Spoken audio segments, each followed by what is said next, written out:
Blog Talk Radio.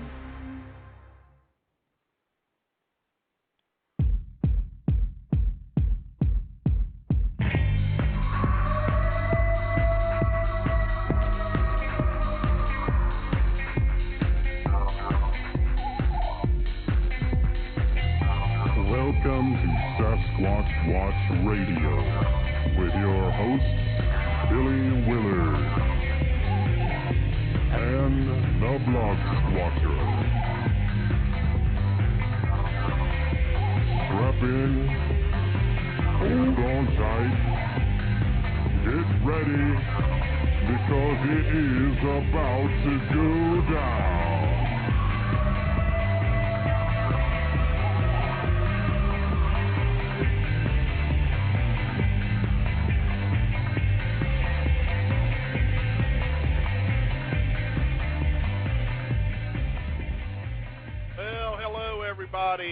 Today is Monday, December 29th, 2008. Welcome to another episode of Sasquatch Watch Radio. I believe we may finally have our great and wonderful co-host, D.B. Donlin, who's been trying for an hour to get on the show, and I think that he finally got through. Yeah, not quite an hour. Right? Yeah, they kept hanging up on me for some reason. I think they were trying to send me a message. What do you think they're trying to tell you? Get another job. Well, I guess you're just getting paid too much. Yeah, that must be. Yeah, or I'm not paying them enough. Well, welcome to the show, everybody. Just real quick, we're going to have Erick on here in a minute. Erick is from Georgia, and we'll have him on. But as is the tradition around here, we're going to find out if DB has any news for us. Well, you know, I did, but I don't think I do anymore. There was a report that came over the Google alerts for me last night, around midnight, from a certain report collector. I won't name him because he pulled it. But the report was pretty interesting if it had turned out to be something he could believe in. It was another one of those, I saw a Sasquatch get hit by a car things. If that had turned out to be, the real deal, of course, we'd have gotten all excited. But sometime between when I first saw it last night and then today, he pulled it. So he must not have found there was anything to it. So with that, I have no news. Well, thanks a lot to him. Yeah. Well, at least he pulled it instead of leaving it up there and, driving up his traffic, which he could have done because, I probably would have pointed to it and other people too if he'd left it up there. Yeah. Well, he just cut our news, cut our news short tonight. But yeah. Well, we'll live somehow. Somehow we'll make it. Well, that's right. Well, without further ado, folks, we have a gentleman by the name of Erick from Georgia. Erick has had encounters in both Florida and Georgia. He is discussing it tonight on this show for the very first time. He's been researching now for about 1.5 years. Erick, who is on the road now heading to work and on his cell phone. Erick, welcome to the show. Hello, guys. How you doing? Doing just fine, and I'd like to introduce you to my co-host, D.B. Donlin. Great to have you on the show, Erick. Hello, D.B. Thank you, sir. Another night of work. Yeah, we all have to do that, I guess we have to pay the bills. Oh, yeah. So they don't never stop. But so, Erick, go ahead and as a tradition here, we'd like to hear about really, what got you into this. I realize it was probably the encounters that you had, but just tell us a little bit about yourself and really what got you started. Okay. Well, the first encounter didn't really get me started because I didn't realize what I was looking at until years later when I moved up here to Georgia. Well, first of all, about myself, what I do, I'm a welder fabricator for a major paint company warehouse, and I'm basically a general mechanic and work the night shift. Okay. What started all this was, aside from my first encounter, which was years ago in Florida, when I moved here to Georgia. I moved here to Georgia in early of 99. And I'm basically a city boy, and I moved from the city to the country, or at least, to me it's Mayberry out here. And there's a lot of woods out here, and there was really a lot when I moved out here, and the town that I moved to in Beaufort was really underdeveloped. The house I moved into was backed up to what I believe, if I'm not mistaken, was like 40,000 acres of untouched pine forest and whatnot. Right. And, you know, when I moved up here, I was like, wow, you know, nature, I love snakes and spiders and scorpions and stuff like that. So I figured, well, you know, all right, I'm in the woods. You know, I'll bet I'm going to find all kinds of cool critters out here. And I started, you know, walking around in the woods and flipping over logs and looking for snakes and stuff like that. Never gave a second thought as to anything dangerous that might be out there aside from, you know, I would never imagine running into a mountain lion or a bear or anything like that. You know, I used to carry like a short machete, and, you know, that's it. Never gave it a second thought. Right. Well, since I used to work the night shift then also, when I used to get home, everybody would leave the house, and my backyard backed up to these woods. I lived at the bottom end of a cul-de-sac. My backyard was about maybe 30 yards long before it hit the tree line, 25, 30 yards long. And I was in the breakfast nook that was overlooking the backyard, overlooking the woods and stuff. And I was home one morning, and I happened to look out the window, and I remember seeing also, I'm not a hunter, you know, but I remember seeing in some hunting magazines, guys that hunt for turkeys, that wear all this great camo that they can be like sitting right in front of you and you never see them. Right. And I looked out the window and I looked at the tree line, and I was like, I know that's not a hunter sitting up in the tree in a ghillie suit or one of these turkey hunting get-ups right here on the edge of my property, you know. And I was like, well, I'm going to go out there. I'm going to tell him to get out of the tree and get out of here. You know, this isn't hunting land. He needs to go. And I lived in a split-level home. I had to go down some stairs, down into the den, and out through the den to the backyard. By the time I got to the backyard and I looked up in the tree, he wasn't there anymore. Huh. And I thought, well, you know, that's pretty strange. He must be pretty quick. He must have seen me coming. Right. And so I stood out there for a little bit, and I looked around, and I just kind of stayed quiet thinking, okay, I'll see him move. And I didn't see him move, so I blew it off. I went back inside. Right.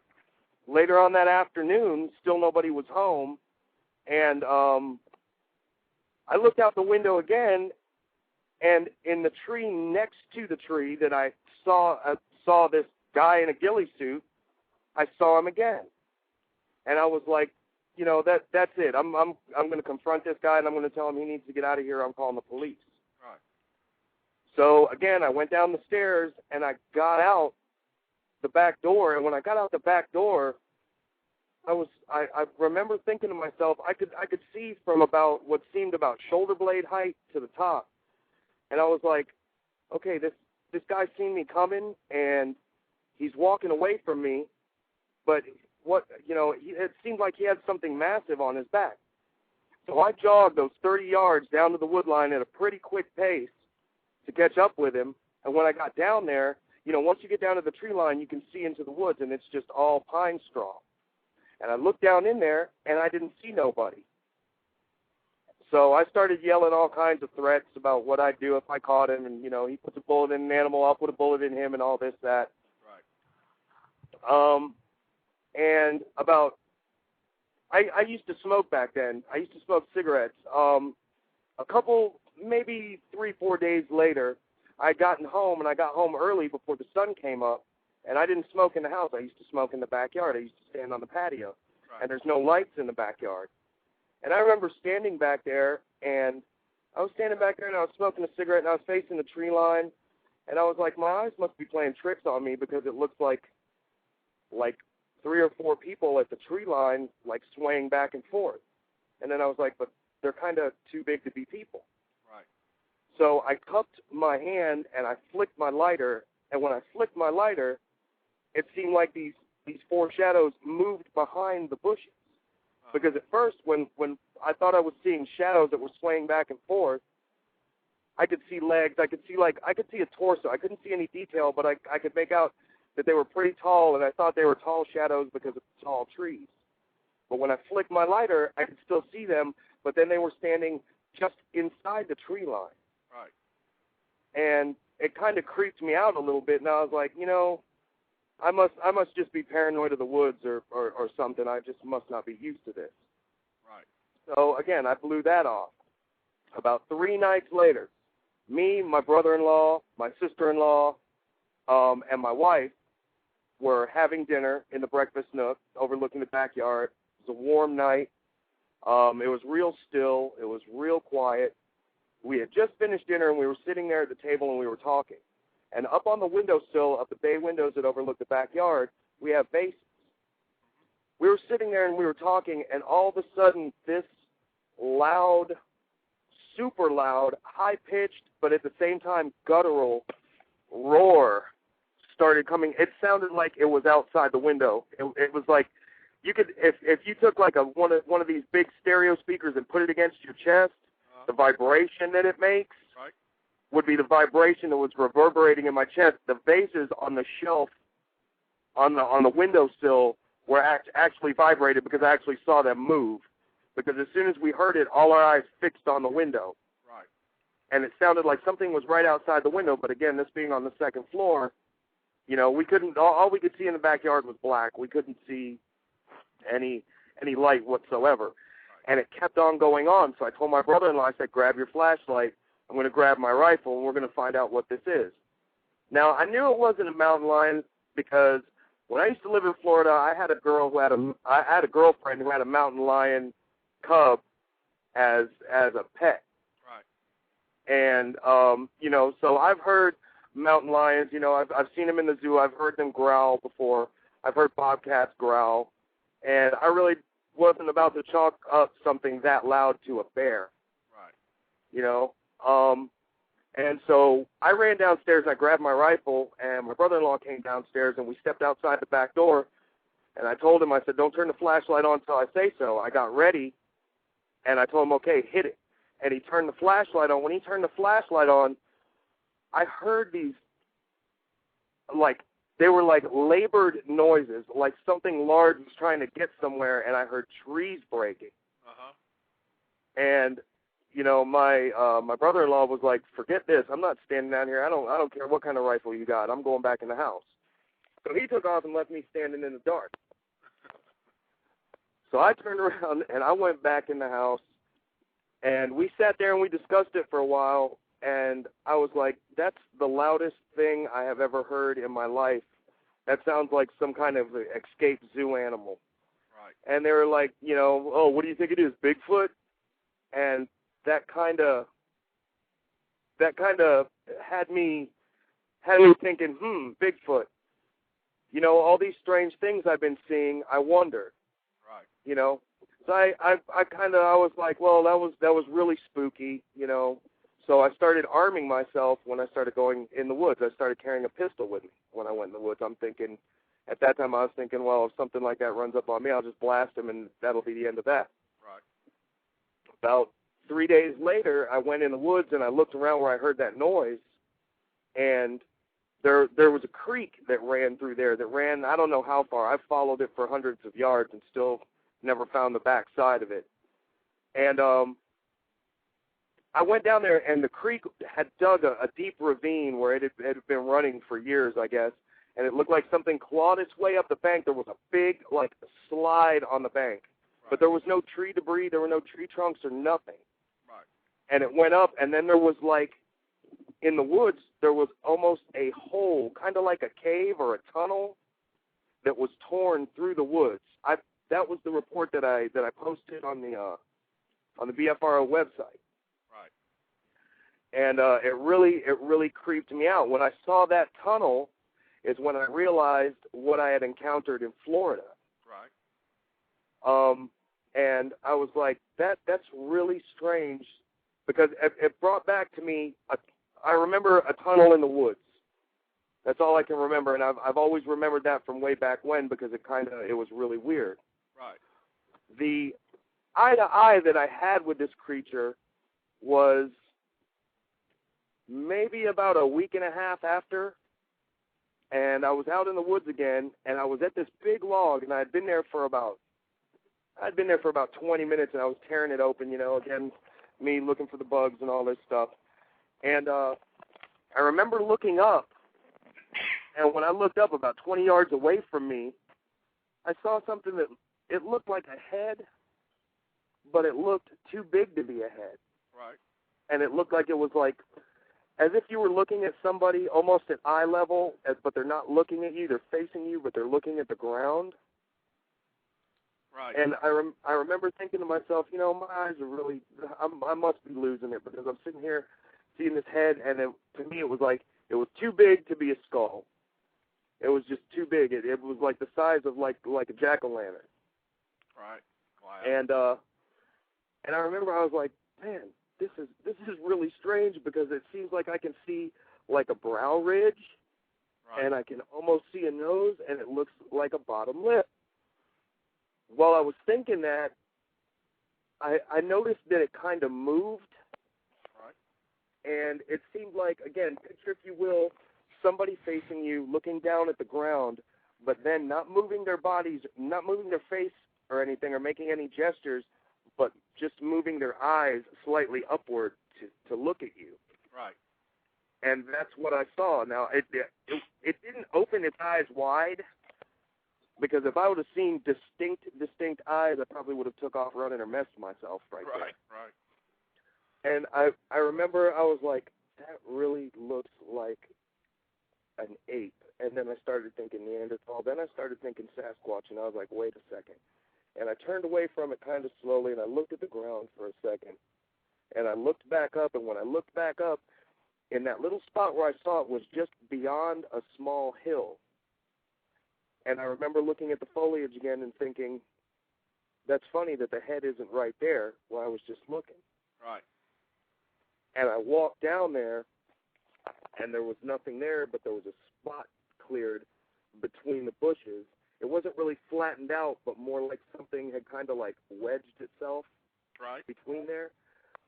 And I was like, this is kind of strange. So I went through this little hole where it was at, and I started walking. When I started walking, I ran into the creek, and I started walking down the creek. I used to just walk down through the water because I figured we're more silent than the water. Right. And I walked about 30 yards, and I never smelled anything. I don't remember feeling threatened or anything, but I had a feeling like you really shouldn't be here. Right. And I stood in the middle of this creek. This creek is about maybe 20 feet wide, maybe about 6 inches deep. And I remember standing there and thinking, I'm out here in these woods. I don't know who's out here. I don't know what's out here. I remember on the perimeter road, because the subdivision that I lived in was still being built. It was still, all the way at the end was still a dirt road that went off into this property that was a hunting camp or something like that. Right. And I remember standing there and feeling like I shouldn't be there, but I was like, me being Mr. Brave, I'm like, well, I'm going to walk down here a little ways further. Maybe I was seeing some kind of animal. I want to see if I can get a fix on it and see if I can sneak up on it or see what it was, or if my eyes are really just playing tricks on me. I was like, if I see a Sasquatch, man, then I know monsters are real. Right. And I was just totally skeptical to the whole thing because I was like, it just can't be. Right. And I walked about another 50 yards, and when I walked down there, I found this big area where I guess many years ago they had taken some of that underground corrugated storm drain pipe. Right. And they had dumped about 4 big sections out there that were maybe about 25, 30 feet long. And I remember I got down by those, and then I really started feeling uncomfortable. Uh-huh. I started feeling like, you know what, this is very dangerous. By that time, I was a good mile from my backyard, and I was thinking, there's nobody out here. I'm here by myself, and I had this really uneasy feeling. So I started walking back. When I started walking back, I heard little snaps here and there.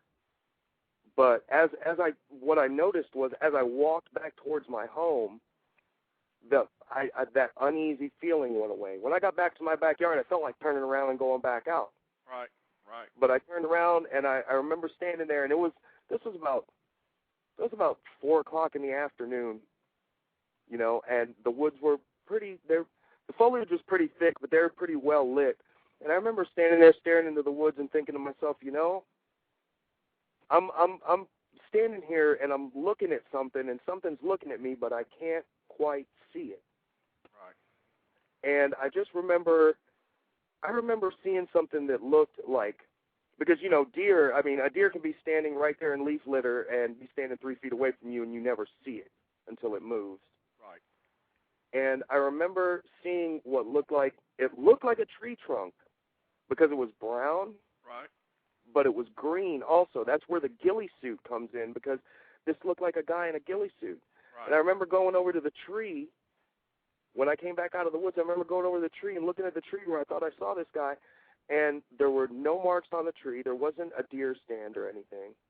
Right. You know? And I remember seeing deer stands out in those woods where I used to look for snakes and stuff, and they were homemade deer stands, you know, just plywood and 2x4s nailed to trees and stuff. You know, and I'm thinking, well, for that guy to have been up in this tree, he either had to be wearing telephone worker spikes, right, or he's Spider-Man, because there were no marks. I walked around the base of the whole tree and looked up the whole tree. There was not, you know, like on pine trees, you know, if somebody scrapes up and down it, there's going to be bark missing and it's going to be noticeable. Right. Well, I never saw that. There was never any evidence anywhere. I never found any. The only thing I ever saw aside from that tunnel was the scratch marks going up the bank. It looked like something not really clawed its way up the bank, but like dragged itself up. Right. Because it wasn't coming down, because the dirt was going from the inside to where the creek was up onto the pine straw. Right. So whatever it was coming up out of the creek. Right. Now, where this relates back to my very first encounter in Florida, this was somewhere between 92 and 94. Me and my best friend at the time, we were really into stealth tactics and, you know, hiding in obvious places, kind of like ninja kind of stuff. Well, we discovered this old golf course that had been overgrown, and it was a really huge golf course. And this is a part of South Florida that at the time was very underdeveloped. And this golf course used to be like, I guess, out in the middle of nowhere, but then it went under and it grew over. Anyhow, me and my friend, we used to go out there at night and we used to suit up in our stealth gear. And him and I used to basically play an older version of hide and seek out in the woods. Right. to practice our skills. Right. And we had the whole run of the golf course to ourselves. And we would be out there anywhere from 9 o'clock at night to 4 or 5 o'clock in the morning, and just be out there just practicing and climbing trees and hiding and running and doing all kinds of craziness. Now, they had built a strip mall on one edge of this old golf course. And where they built this strip mall, you know, they have the restaurants and they have their little driveway that runs behind the stores, and then normally they have a wall, about an 8 to 10 foot high concrete wall. Right. Well, people had been, I guess from those restaurants and stuff, people had been throwing garbage over that wall. On the other side of that wall, there was a trail that led all the way out to the street, and that's where my friend and I used to come in and go out through that trail. Right. Well, we were out there one night, and him and I used to separate, and we'd try to find each other. And, I mean, we'd pick a certain section of the golf course and be like, all right, we need to stay within this, and you take off that way, I'm going to take off this way, and I'll come look for you, you come look for me, whatever. Right. While I was out there and I was creeping around, I remember hearing something behind me, and I remember thinking, how do you get behind me so fast? So I stayed there, and I waited, and then I heard it move away, and I thought, well, you know, he's lost. I'm going to circle around. I'm going to find him. While I thought I was flanking him, I was flanking something else. He jumped out from the opposite side, and he caught me, and he scared the crap out of me. And I was like, hey, man, what are you doing over here? Why have you been following me from back there? He's like, I've never been over on that side. I'm like, look, I'm following something that's maybe 40, 50 yards over that way, and I thought it was you. And he's like, well, let's go see what it is. Well, we walked over there, you know, again, as quietly as we could and everything. We never saw anything. So we just blew it off, and we geared down, we grabbed our bags, and we were walking out. when we were walking out, we got to that wall. As soon as we turned the corner from the foliage to the wall, to that path that led to the street, I saw something, him and I both saw something quite large move from that area where all that garbage was into the tree line. And I was like, wow, did you see that? It looked like a pretty big deer or something. There's only two ways it can go. And, you know, back then, again, I wasn't used to seeing deer or anything like that, neither was he. So I was like, well, let's go check it out. Let's go see if we can sneak up on it. You know, if we can sneak up on a deer in the dark, hey, man, you know, we're awesome. Right. So we dumped our bags and we geared up halfway again, and we went around and we flanked it. And we went into this part of the woods that was like headed towards the street, so we normally didn't go in there. When we got about 30 yards in, maybe 20 yards in, all of a sudden it opened up. Right. And it was like just like a tunnel. It was like you could park 5 cars in there, and the trees would never touch them, and yet completely cover them. And there was no entrance marks to any vehicles, no exit marks of any vehicles, and it was, what I remember seeing about it was that it was perfect. It was a perfect cave. The ground was flat, and all the trees and everything, they had been snapped off, and they had just been thrown to the side. Right. So they weren't piled up. They were like laid out in a row. And we didn't, you know, we had our night vision going on, so we weren't using flashlights or anything like that. We were just using the starlight, and it was pretty dark in there. And I turned to him, and I was like, if it's going to come out, it's going to come out right around here, right? And he was like, yeah. And I said, okay, well, what I'm going to do is I'm going to move to the left. I'm going to see if I can flush it out, see if it'll come this way. You know, you let me know if you get a beat on it. He was like, okay. So I moved around to the left about 20 feet, and when I did, again, I got this feeling like something just told me to stop, and I stopped. And him and I could see him. I could see his silhouette in the darkness, and we sat there for about 3 minutes and never heard anything. We never saw anything, and then finally we were like, you know what? Forget this, man. I'm tired. Let's go home. And we left. But I always remember that cave because I remember on the drive back to the house, I asked him, I said, have you ever seen anything like that before? I said, you know, if they were going to clear this land, there would be equipment or something. And he was like, well, you know, maybe they went in there to cut like a starter trail or something like that. And I was like, well, a starter trail that's nowhere near the road on one side, and on the other side, you know, you still got 200-300 yards of woods. How did they get in here to clear this? And he was like, I don't know. And I was like, well, no, I don't know either, because that was weird. Right. And that when I started investigating, when I started going, I've been to every website. You know, I told you when I talked to you the first time, when I found your radio show, I listened to all your past radio shows in one night. Right. You know, and I started doing all kinds of investigations on the footprints, on hair samples, on droppings, on all the sightings, on the screams, the noises, the wood knocks, the whoops, the whistles, and that's when it all just really made sense. Right. And that's when I was like, me personally, I strongly believe that there are a lot more, and they are a lot closer to us than we think. Right. And what I think happened, I think I was being observed, actually, back in '99 when all this happened. Right. Because back then, when I first moved here from Miami, I used to have real long hair. Right. You know, I was like one of your heavy metal types. Right. And I used to wear my hair down all the time.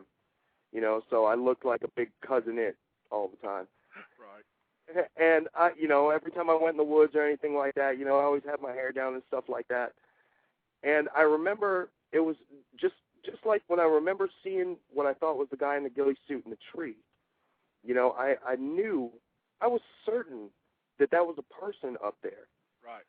And when I look back at it and some of the reports I've read, you know, I've read that Sasquatch have come to the edges of wood lines and just stood there, you know, and just observed people. They just watch people. Right. And when I filed my report, I was contacted by somebody, and I talked with them about it a little bit. And I noticed that with the exception of one or two folklore stories, that I haven't heard about Sasquatch attacking anybody. Right. So that kind of put me at ease a little bit. But I stopped. Luckily, I quit smoking, and I stopped hanging out in the backyard at night. You know, and I figured, you know, my wife at the time, I told her about it, and she kind of half-heartedly believed me until I sat her down and I said, look, I really did see something. You know, I'm not seeing ghosts. I'm not seeing werewolves and vampires. I saw something, and you know what? Look, here's the evidence. Check this out. All these reports from all these people, these thousands of reports from all these people, could everybody be wrong? Right. Could everybody be hallucinating? Could everybody be seeing a bear? You know, I'm sure there are hoaxers, there are liars, and there are people who are seeing things that they don't understand, that, you know, they might see a bear or a deer or an elk or something and think it's something else, but everybody can't be wrong. Right. No, I agree. Well, I tell you what, man, you are good at telling what you've experienced. Well, thank you. You're very good at it. And now, since I feel bad, I know that you need to catch a breath. Yeah. I apologize. No, everybody's loving it. I mean, everybody's loving it. My co-host here, I saw him post in the room that, hey, this guy's on a roll. You know, so, yeah, no, you're fine. You are fine. So what I'm going to do is I'm going to take a real quick commercial break, and then when I come back, I've got 2 callers on the line, and then DB has a ton of questions from the chat room. All right. We'll take a quick break, and then I'll be right back. Let's see if I've got the, here we go. So let's take this quick break, and as soon as this break is over, we'll be back, and we'll get some people on the line.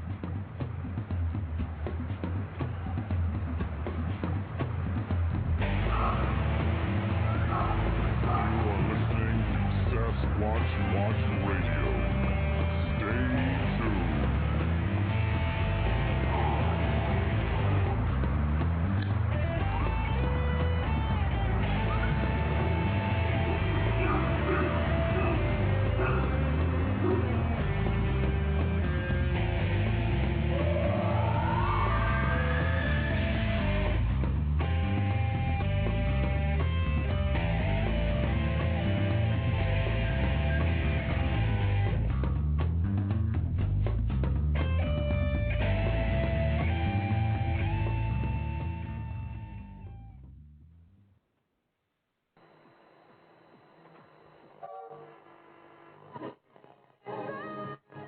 Are you tired of the same old boring radio? Looking for something with a bit of an edge? Then sit down, strap in, and hold on tight, for you're about to be taken beyond the edge. 5, 4, 3, 2, 1.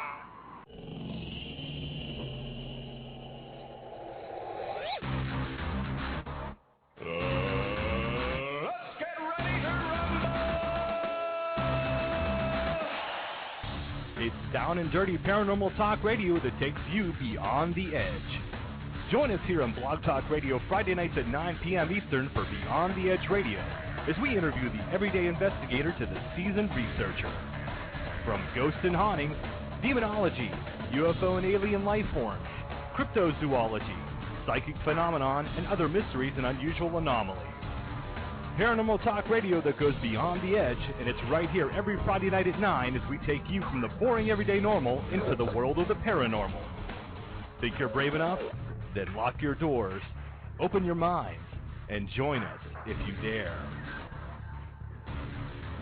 Beyond the Edge Radio, Friday nights 9 p.m. Eastern, only on Blog Talk Radio. Beyond the Edge Radio is an anomalous entertainment production. Check us out at beyondtheedgeradio.com. All right, welcome back, folks. Real quick, I want to get these callers on the line. They've been so patiently holding on. Bill Green, I'm getting ready to bring you on the show, so I'm going to ask that you please turn your speakers down so that we don't get an echo. And with that, Bill Green, you're on the air. How you doing, Billy, Eric, and DB? Happy New Year. Happy New Year. Happy New Year. Yeah. Eric, I wanted to ask any other Sasquatch-related evidence? Have you had these experiences and stuff like that? I'm sorry, you broke up a little. Could you say that again? Did you find any footprints or any other possible Sasquatch evidence after you had these Sasquatch experiences? Actually, I have seen a couple of what I believe to be stick formations. At first, I thought they were just odd. I thought that maybe the trees had fallen that way, but I've found a couple close to each other where one was very large and one was kind of small. Other than that, no footprints or anything other than that big slide mark of whatever it was that was coming out of, what I believe was a Sasquatch coming out of the creek. But I looked around for footprints and stuff like that. In this creek, there were some sandy areas that I looked around in, but I never saw anything. One thing I did want to mention, though, if I'm not mistaken, I believe I heard on one of the radio shows somebody talk about Sasquatches leaving gifts for people, like feathers and shells and stuff like that. I remember finding a hawk feather one day out there that was in a very peculiar place because it was sitting right on top of a bush, almost like it was balanced on 3 leaves. Wow. And I mean, I still have it. I just remember it was odd that it was sitting like that. I was like, this must have fallen really weird, Very cool. So what's new with your research? Who's that, me? Yeah. Not a whole lot. We're, still following up on the Catharp, Virginia site. Nothing big to talk about right now. And that's about it. This year is actually, this year is really going to be memorable because of what happened to the whole Bigfoot community. Oh, yeah. And I say that once this year passes, hopefully we can forget about it. Yeah, I think Georgia hoax thing that happened. I think we can do that. Fortunately, no problem. we won't be able to. All right, Bill. I'm going to grab these. All right, I'll let you guys go. Happy New Year again. Henry on the line now. All right. Bye. Thanks a lot. All right. Now we have a caller from the 936 area code. You're on the air. I bet you have no idea who it is. I bet it's Smiter. Oh, you bet right. Darn. I'm good. I was just going to call in and kind of correlate what Eric is saying about seeing them sway back and forth. Janice Carter talks about that being a show of them being uneasy, possibly agitated when they sway back and forth. It's one of the ways they show agitation or being uneasy. There's also independent corroboration on that out of Australia with the Yowie. There's a witness interview that you can listen to online where they saw one in broad daylight standing down an incline at the bottom of a hill underneath a tree, and he was swaying back and forth, but he was also gritting his teeth and smiling at them, so he was showing definite agitation. So there's correlation that goes with what you've experienced, Eric, just so you know. Yeah, that was, I thought, I was seeing things. I thought I was seeing shadows, and they were swaying back and forth, and I'm thinking, oh, here I go, I'm seeing zombies off in the dark or something like that. And they were probably pretty nervous with standing there in plain sight of you, wondering how you would react. That's probably why they were swaying back and forth, is what I'm thinking. Yeah, that's looking back on it. That's what I'm thinking too, because I've read the reports where people see these things. When they get their attention, they see them swaying back and forth and stuff like that. And again, all these things started to come together when I started, researching on the websites and stuff and reading all the different reports of things like that. And I was like, that's when it clarifies that, hey, I wasn't just seeing something sway back and forth that looked like abnormally large people. To me, they were Sasquatch. They were standing there. Right. Because I went out on nights after that, and looked down there and not seen them and wondered, well, the light scheme hasn't changed. I'm out here at relatively the same time, and I'm not seeing it, Right. And commentary on them leaving gifts. Myself, I've received the upper half of a turtle shell only and some wild turkey feathers where I've left food at before. Yeah, I don't know. This is probably going to sound weird, but like, well, you know, when I've gone out in the woods, you know, to find the little critters that I like finding and stuff like that. Usually when I find them, and I feel this way because I'm feeling maybe while I was out there, maybe I was being watched. And, well, you know, I'd find stuff like, you know, salamanders and frogs and stuff like that. And, I mean, I pick them up and I observe them and everything. And then when I'm done looking at them, you know, I let them go, you know. And maybe it's showing that I'm not out there to do harm to anything. You know, I don't go out there and just, you know, kick over trees and tear stuff down for no reason, not destructive at all. Right. You know, and I was thinking maybe, you know, maybe it's because I'm showing that, hey, you know, I'm curious about this, but at the same time, you know, I'm going to put it back down. I'm going to let it walk away. I'm going to let it live. I'm not going to destroy it. Right. Okay. I'm going to put the link for the witness interviews from Yowie out of Australia in the chat, if you're in chat, Eric, so that you can listen to some of those and see if you hear any of the same behaviors repeated that you've observed from another hairy hominid from halfway around the world. He's actually on the road, Smiter, so he won't be able to get it. Well, save the link for him, then. If you want to email it to me, I'll email it to him. Yeah, that would be great.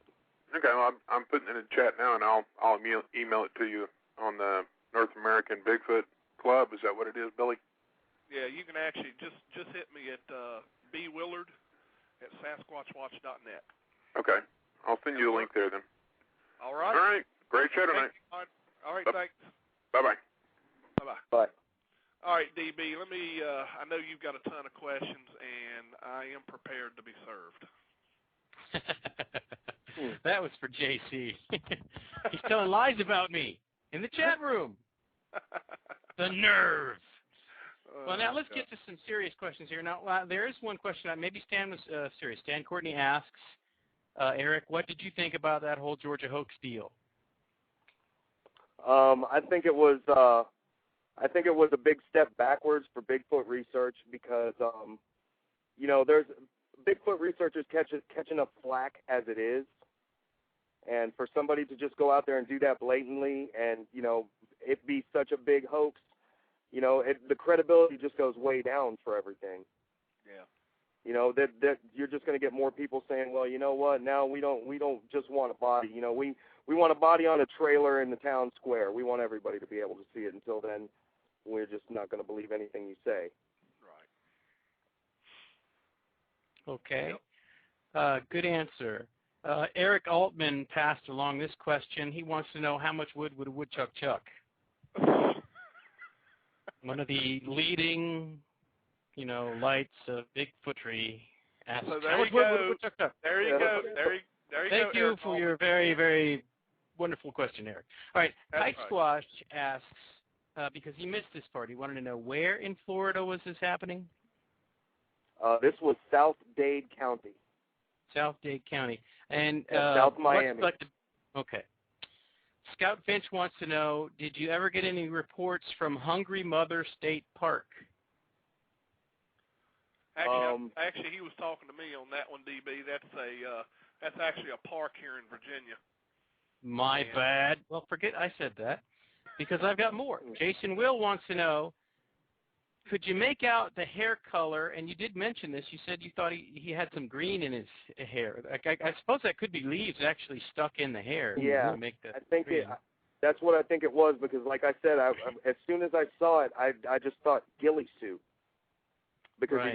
it looked like a tree, but it looked like a tree with small sprouts growing out of the sides of it, and it looked really like if it was to fall down on the ground, you wouldn't be able to tell where it stopped and the other starts. Right. Right. Could you tell everybody what it is that convinced you it wasn't a man in the ghillie suit? I'm sure you already said that, but let's say it again. Because of the height it was in the tree, and the time it took me to get from my dining room to the backyard, and it was down, and when I saw it moving away, I just remember it being really wide, almost like Right. you would see when soldiers are in their ghillie suits and they're carrying their rucksacks and they're carrying everything they own on their backs. Right. And I was thinking, you know, this guy was up in a tree just a second ago, and look at all the gear he's carrying. How's he moving like that? And by the time I ran from my patio to the tree line, he was gone. And there's no way. I mean, I work out every day, and I could not move through those woods and all those branches and all that litter that's laying in the woods with something on my back that quickly to be able to get out of sight of somebody that quick. Right. Jordan Warner wanted to know, Jason Will also asked, did you see any eye shine at any time? No, I didn't. No, I did. I remember everything feeling very still. Right. Almost like that moment right before something happens, you know, everything kind of just stands still for a second. That's what I remember feeling, and it was a little bit of an uneasy feeling. Right. I remember you saying that once you were about a mile in the woods, you got this feeling like, I shouldn't be here. Yeah. Can you tell us any more about that? That's just something that I'm interested in. What went along with that feeling? Could you describe what else I mean, that's the words, but like, what was your body feeling like? Did you get a jolt of anxiety? Were you really afraid? What were you feeling?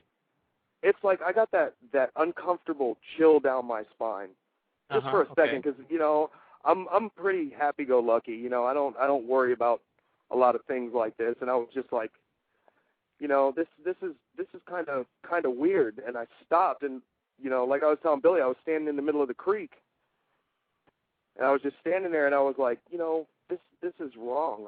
It's kind of like if you were driving down the road and you got out of your car and you just went and stood in somebody's front yard.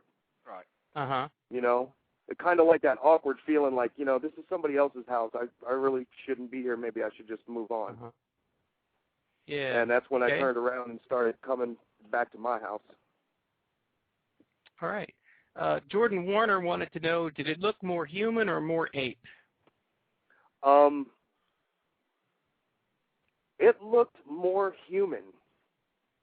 It was, I guess you could say, body type. It was built like an ape, but the way the facial features, the little bit of facial features that I did look when I thought I was hallucinating, it looked more like it looked like a large man that was just covered in fur, and it was short. I remember it being short. It looked like it almost looked like moss. Yeah, the fur on the head, what I saw on the head was short, extremely short.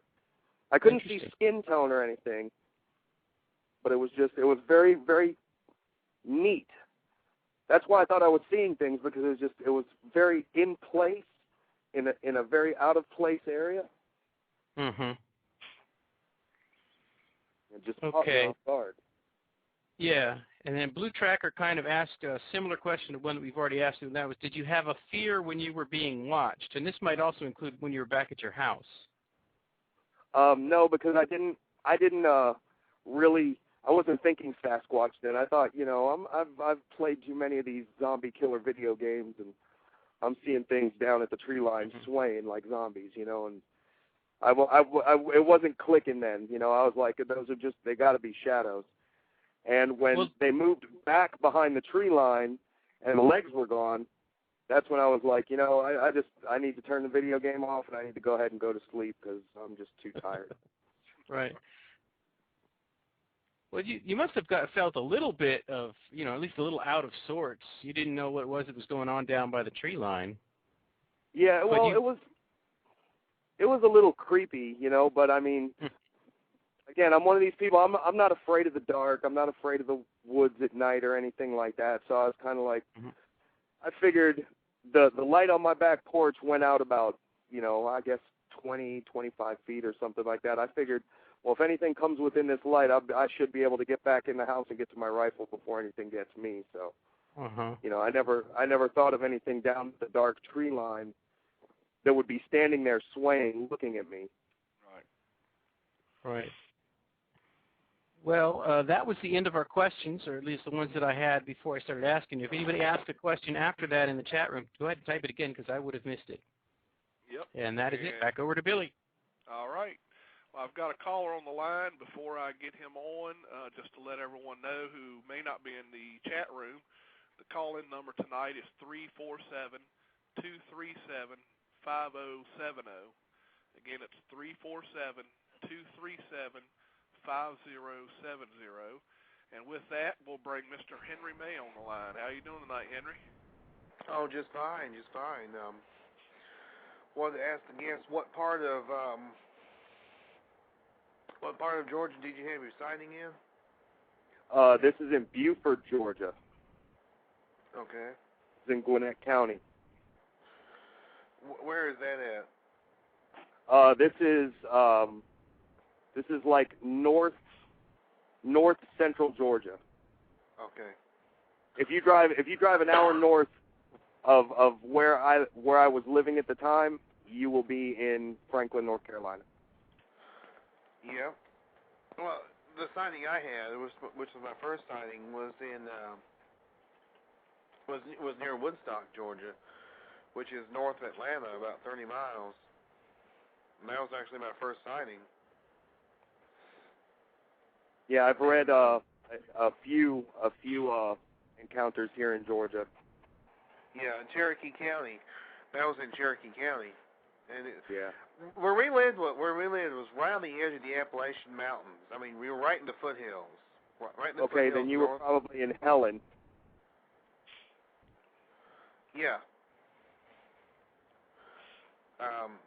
And also, I wanted to ask you, did you feel any sense of fear when you had your sighting, or did you feel like? What I mean is did you feel threatened by the creature you saw?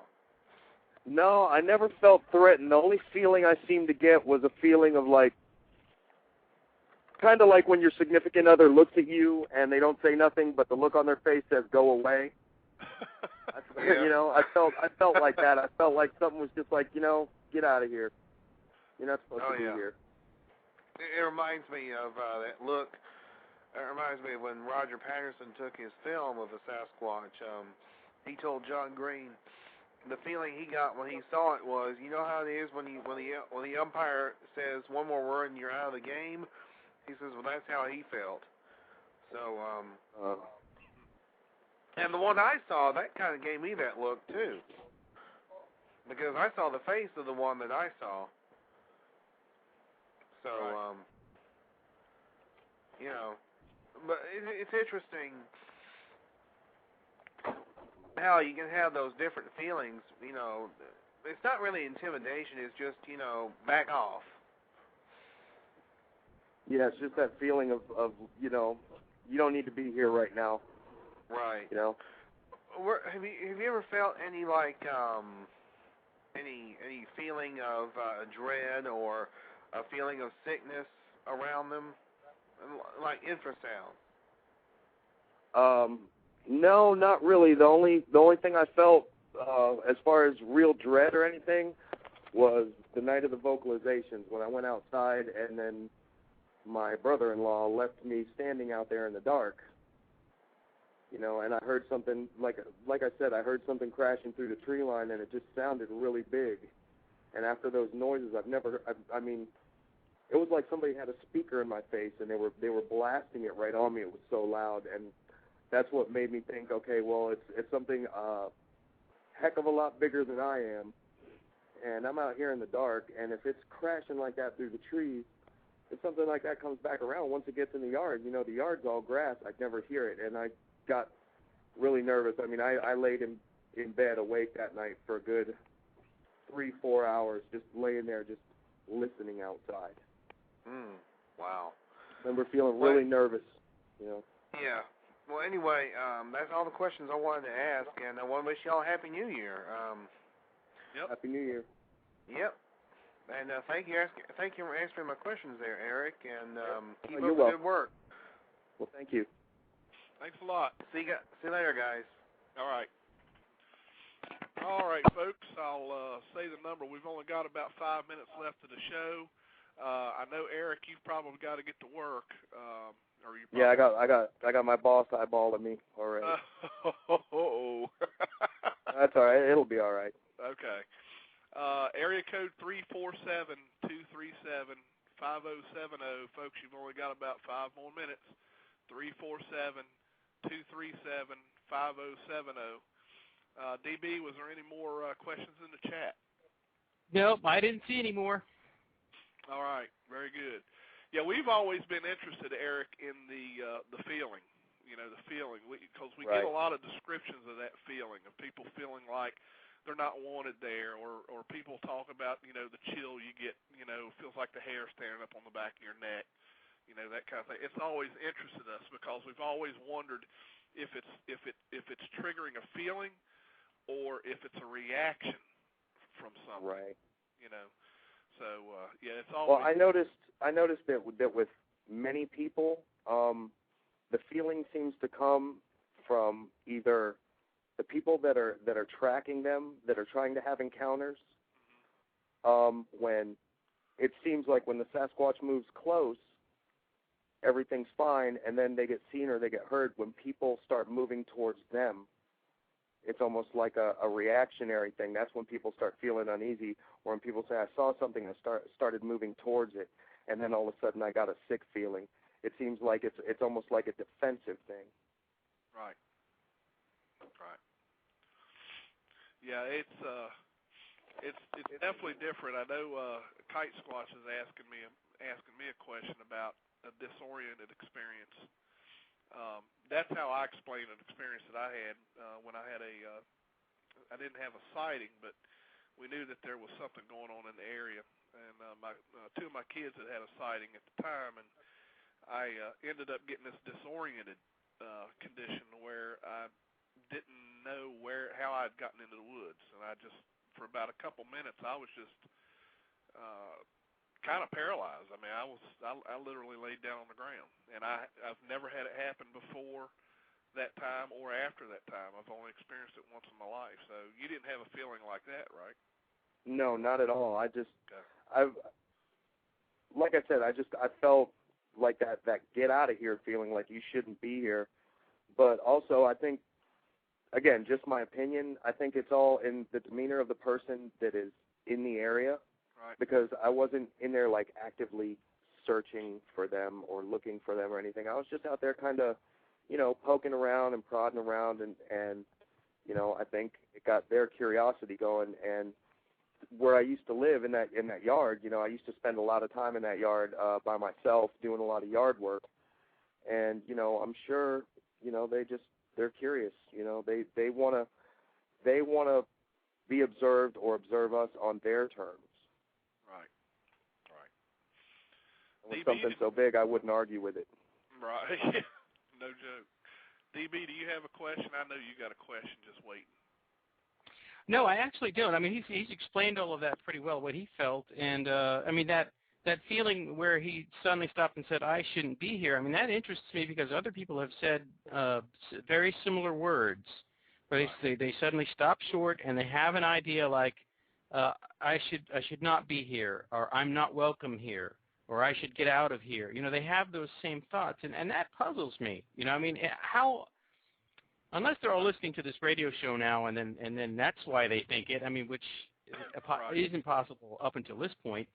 I mean, how could that be happening to everybody? Right. It's a puzzle, and I enjoy trying to figure that one out. But I doubt we'll ever really get to the bottom of it. But it's something to keep track of.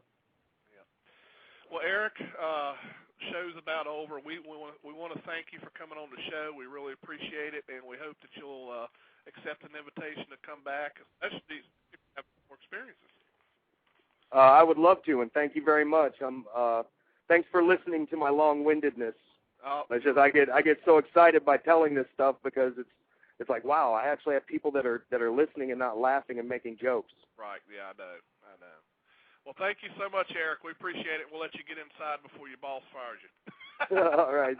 Thank you, sir. You guys have a good night. Yep, you too, Eric. Good night. All right. Bye. Great show. All right. And just so everyone knows, before we go off the air, next week we're going to have what we're calling the ABS show, the American Bigfoot Society. We're going to have the folks at the American Bigfoot Society talk about their plans and goals for the group. That's next Monday night. At 9 o'clock p.m. Eastern. that's what's in store. So I want to thank everyone for coming on the show tonight. Without you guys, we couldn't do it, and we really appreciate it, and I know DB does too. Yes, indeed. So until next week, DB, do you have any closing thoughts? Just Happy New Year, everybody. Yep, Happy New Year, and we hope everybody has a good one. Try to stay sober. Don't be driving drunk. We know that these New Year parties can get a little wild sometimes. But we'd hate for you to get all drunk to be driving 100 miles like Jason Willard and hit a Bigfoot or something on Route 619. So just be careful out there. And DB, if you have nothing else, then we'll close out this show. That's it. Another great show. All right. Good night, everyone, and see you in the new year.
A legend silently stalks the forest around the world,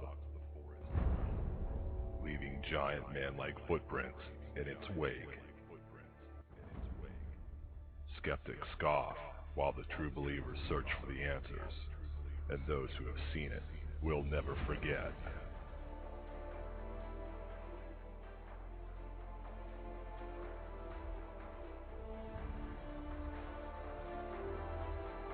Monday nights, 9 p.m. Eastern, Blog Talk Radio. Billy Willard and the Blog Squatcher present Sasquatch Watch Radio.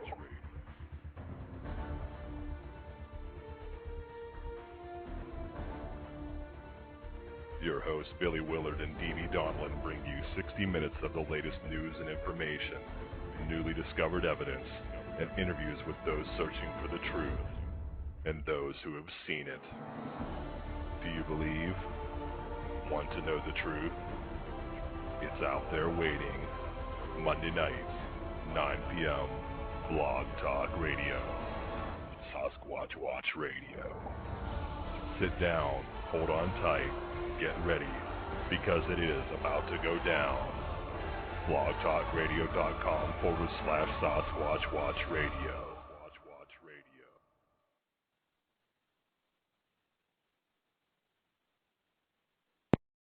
With Lucky Land Slots, you can get lucky just about anywhere. Dearly beloved, we are gathered here today to... Has anyone seen the bride and groom? Sorry, we're here. We were getting lucky in the limo and we lost track of time. No, Lucky Land Casino, with cash prizes that add up quicker than a guest registry. In that case, I pronounce you lucky. Play for free at LuckyLandSlots.com. Daily bonuses are waiting. No purchase necessary. Void where prohibited by law. 18+. Terms and conditions apply. See website for details.